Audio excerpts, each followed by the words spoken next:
All right. Welcome to the deep dive. You guys always send in some really interesting stuff, and this time it's no different. You've given us a whole bunch of material all about understanding customer needs, and I gotta say, I think this is going to be a good one. Yeah, it looks like a really, really diverse set of perspectives on this topic, and I think we can definitely boil it down to like the really key insights. Yeah, I'm excited for this one. Yeah. So, I guess first things first, like what exactly are customer needs? Like, I feel like it's got to be more than just like, hey, I want this thing, right? Oh yeah, for sure. I mean, a lot of the sources point to customer needs being more like the essential things that motivate people to buy something. It's not just a whim. It's something that they feel like they actually need, like that can't live without it kind of feeling. One of the sources actually used the example of like water, like you need water. Right. Yeah. And it can be a lot of different things. Like obvious stuff like price or quality, but um also like convenience or even things that happen like after you buy something. So it's a pretty broad spectrum. Oh, that's interesting. Okay, so it's really about understanding like what motivates Yeah. people to actually make that decision to Yeah. buy something. Yeah, yeah. A lot of the articles, they talk about it as like there's some sort of gap or a need that the customer feels, and they're trying to fill that gap with a purchase. They're looking for a specific result or experience, whether it's a product or a service, or even just associating with a particular brand. And what's really interesting is that sometimes these needs aren't always super obvious. Sometimes you have to kind of dig a little deeper to figure out what's really driving people's decisions. It's not always something they can even articulate themselves. Yeah, that makes sense. So, like, why is it so important for businesses to get this right? I mean, I think we all get that it's important, but what's in it for the business? Yeah. Like, why should they care? I think the sources are pretty unanimous on this one. Like they really emphasize that understanding customer needs is not just like a nice bonus. It's absolutely critical for any business to really succeed, and maybe even more importantly to survive in the long run. I mean, think about it.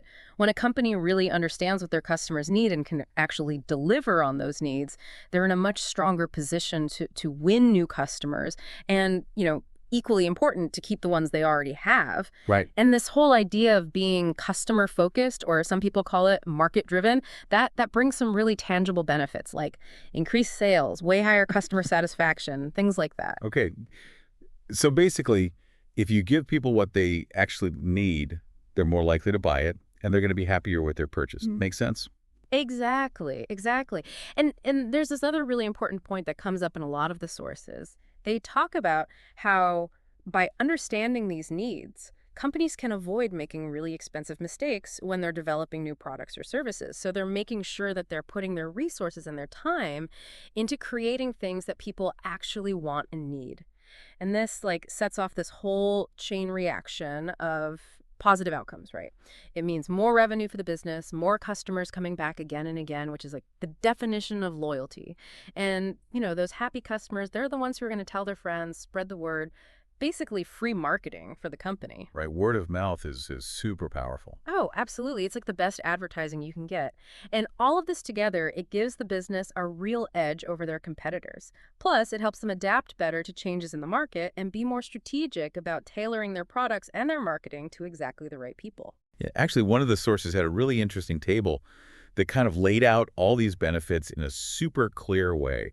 They even mentioned things like better product innovation and even like a better brand image, which are a little less obvious. Yeah, that table really nicely sums up how understanding what your customers need impacts basically every part of a business, from avoiding wasted resources on products that nobody wants to building a really strong brand image. It all comes back to keeping those customers happy. Okay, so we've talked about what customer needs are and why they matter so much for businesses. But the articles also dive into different types of customer needs. Can you break that down for us? Yeah, totally. The sources present a couple of different ways to categorize these needs. Some talk about physical, social, and emotional needs. Others use the terms functional, emotional, and social. But honestly, these categories are really closely related. It's just different ways of looking at the same basic idea. Okay, let's start with functional needs. What are those all about? So functional needs, they're all about the practical stuff, like what Yeah. does the product actually do? Yeah. What features does it have? What benefits does it offer? It's about how well it performs its intended purpose. Like think about a car that gets great gas mileage. That's meeting a functional need for fuel efficiency. or a phone with a battery that lasts all day, or tons of storage for all your apps and pictures, even something simple like a garden hose that's long enough to reach every corner of your yard. That's fulfilling a functional need for convenience and practicality. It's all about helping the customer get something specific done. So it's about practicality, basically, the core function of the product or service. Okay, now emotional needs. That sounds like it gets a little more complicated. Yeah, emotional needs, those are about how a product makes someone feel. It's about tapping into those deeper psychological desires that we all have. For example, buying a luxury watch that might fulfill an emotional need for status or achievement, or getting a relaxing massage that's clearly targeting the need for stress relief and a sense of well-being, even donating to a charity you care about that can satisfy an emotional need for purpose and making a difference in the world. And a lot of marketing, it plays on these emotions, right? They try to make you connect with the product on an emotional level, make you feel good about yourself or your life. So it's not just about what the product does, it's about how it makes you feel. And then we have social needs. What are those all about? Social needs, those are tied to how people want to be seen by others. It's about fitting in, belonging to a group, maybe even standing out in a certain way. It's about how we present ourselves to the world. Like wearing a jersey of your favorite sports team, that's about showing your loyalty, belonging to that group of fans. Or choosing to eat at a trendy, popular restaurant. That might be about wanting to be seen as someone with good taste, someone in the know. Even buying eco-friendly products, that can be about projecting an image of someone who's environmentally conscious and responsible. So these social needs, they might not always be the main reason someone buys something, but they can definitely play a big role in their decision. That makes a lot of sense. So, like, is it possible for a product to kind of tick all these boxes at the same time? Like, satisfy multiple needs? Oh, totally. The sources are pretty clear that these categories, they often overlap. It's not like they're totally separate things. Like, let's go back to that smartphone example. On a functional level, it's about communication, getting information, doing all kinds of practical stuff. But emotionally, it might be about staying connected with loved ones, feeling secure, knowing you can reach people anytime. And socially, it might be about having the latest model, signaling to others that you're tech savvy and up to date. And for businesses, it's super important to recognize these different layers of needs because it can help them create products and marketing campaigns that really resonate with people. Okay, so we've got a good grasp on the different types of needs. But how do businesses actually figure out what their customers need? The sources talk a lot about market research. Right, and they make a good distinction between primary research and secondary research. Primary research, that's where you go directly to your target audience and gather fresh data. So it's super specific and up to date. You're getting info straight from the source, basically. Okay, and what are some ways that businesses can do this primary research? Well, there are a few classic methods, like surveys and questionnaires. Those are super common. Basically, you're asking a structured set of questions to a bunch of people, and these days it's often done online because it's just so much more efficient. Surveys are really good for getting quantitative data, like hard numbers. They can help you identify common needs across a large group of people and see what features or aspects of your product are most important to them. Then there are interviews, which are more like one-on-one conversations. These are really great for digging deeper, getting more qualitative insights. You can really understand the why behind people's choices, their motivations, and any problems they're facing. And then there are focus groups, where you bring a small group of people together for a guided discussion. Focus groups are awesome for brainstorming new ideas and getting different perspectives. You often uncover some really unexpected insights when you have that group dynamic. So basically, all these primary research methods, they're all about getting into the minds of your customers, understanding how they feel about your brand, your products, and what they're actually trying to achieve in their lives.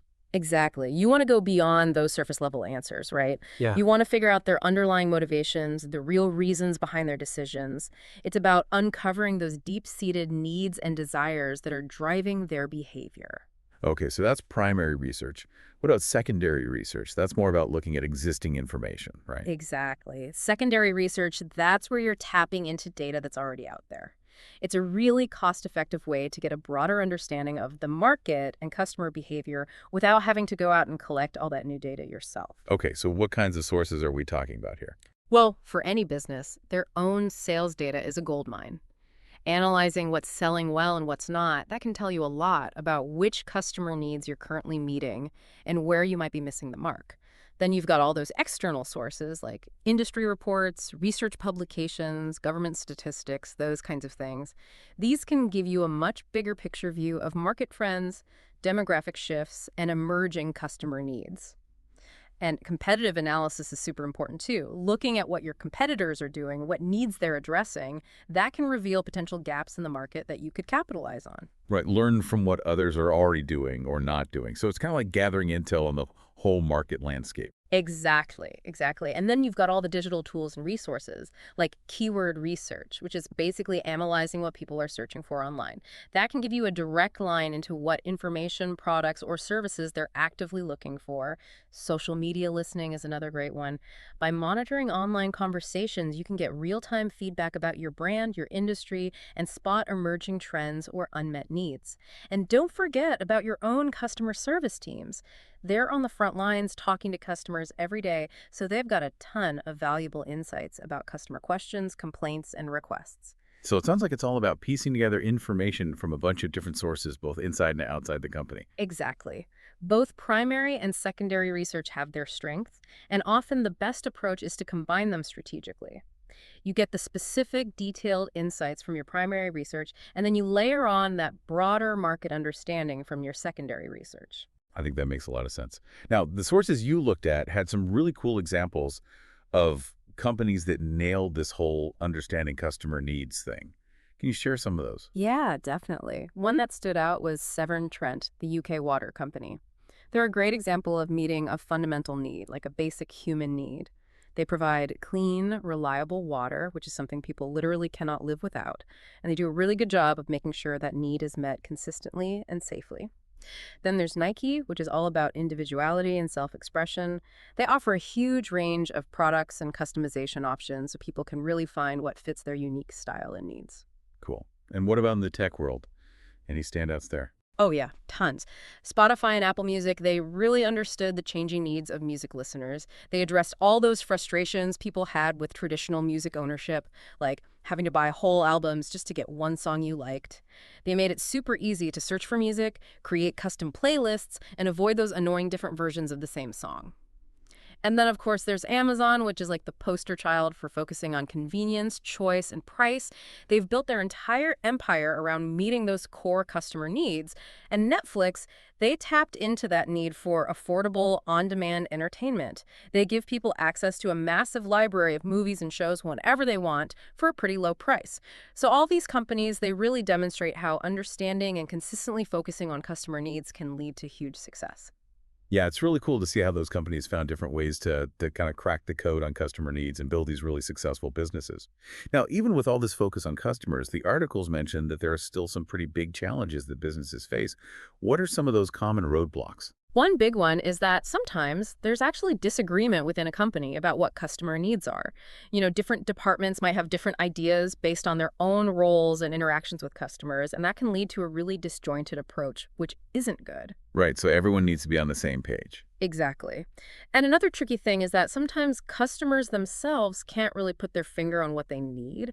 They might have these deeper unspoken needs that they just don't even realize they have, or they can't articulate them very well. So just asking them, what do you want, isn't always enough. Right, you need to dig deeper. Yeah, exactly. And of course, customer needs and expectations, they're constantly evolving, especially in today's fast-paced world. So businesses have to constantly be on their toes, adapting and staying current with what their customers want. It's a never-ending process. And then there's the challenge of really understanding the underlying motivations and values that drive customer behavior. Like, what's the real why behind their choices? Sometimes that's pretty complex and hard to get at. Okay, so those are some pretty big hurdles for companies to overcome.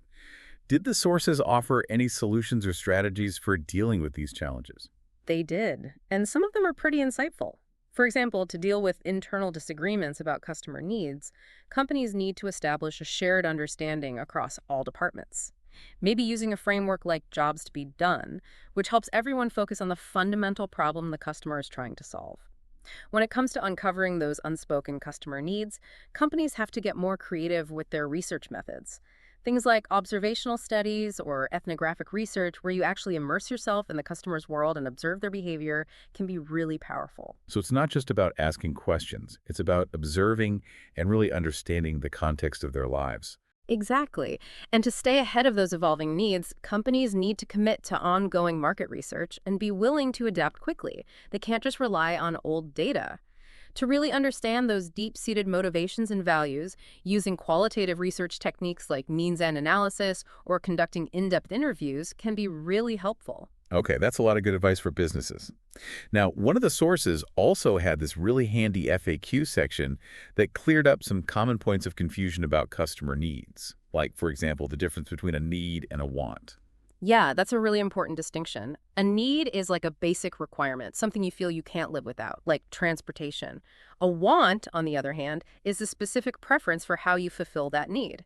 So you need transportation, but you might want a specific brand or model of car. Needs are more fundamental and broader, while wants are more about personal preferences. Right, so it's like the underlying need versus the specific desire. Exactly. And the FAQ also talked about why this whole customer needs thing is super important for small businesses, which often have very limited resources. They really need to focus their efforts, and understanding customer needs helps them do that. It lets them develop the right products and target the right people with their marketing. Yeah, makes sense. Every dollar counts for small businesses. And the FAQ also gave some clear-cut examples of functional, emotional, and social needs using everyday products like smartphones and cars. Yeah, those examples really help to solidify the concepts. Like with a smartphone, the functional need is communication, accessing information. The emotional need might be feeling connected to people, staying safe, and the social need might be about having the latest model, showing off your tech savviness. And with cars, the functional need is transportation, getting from point A to point B. But the emotional need might be freedom, independence, even a sense of adventure. And the social need might be about status, image, fitting in with a certain group. Okay, that's super helpful. And what about that question of whether primary or secondary research is more important? Yeah, the FAQ addressed that really well. It emphasized that both types of research are valuable and often work best together. Primary research gives you those direct, tailored insights, while secondary research gives you a wider, more cost-effective view of the market. The FAQ also stressed that research needs to be ongoing because customer preferences change, and they offered advice for situations where customers might not be able to articulate their needs very well. It recommended things like observation and the jobs to be done framework. And finally, it talked about the competitive advantage that comes from really understanding customer needs. So to sum it all up, it sounds like really getting what makes your customers tick, understanding their functional, emotional, and social needs, and using the right research methods to uncover those needs, it's not just a nice to have, it's absolutely crucial for any business that wants to succeed in the long run. Absolutely. By putting in the effort to truly understand their customers, businesses can create better products and services, reach the right people with their marketing, build stronger relationships, and ultimately achieve sustainable growth and a competitive edge. All right, this has been an amazing deep dive into this whole world of customer needs. Now for a final thought, something to really chew on. Given how fast everything's changing, especially with technology, what seemingly stable industries do you think might be most ripe for disruption by a company that really gets evolving customer expectations? Oh wow, that's a big question. I think there are a lot of industries that could be vulnerable. It's definitely something to explore further, maybe in another deep dive. Yeah, for sure. Something to think about. Well, thanks for sharing all your insights, and a huge thanks to you, our listener, for sending us this awesome source material and for joining us on this deep dive. We hope you found it useful and thought-provoking. Yeah, thanks for listening, everyone. And until next time, keep diving deep.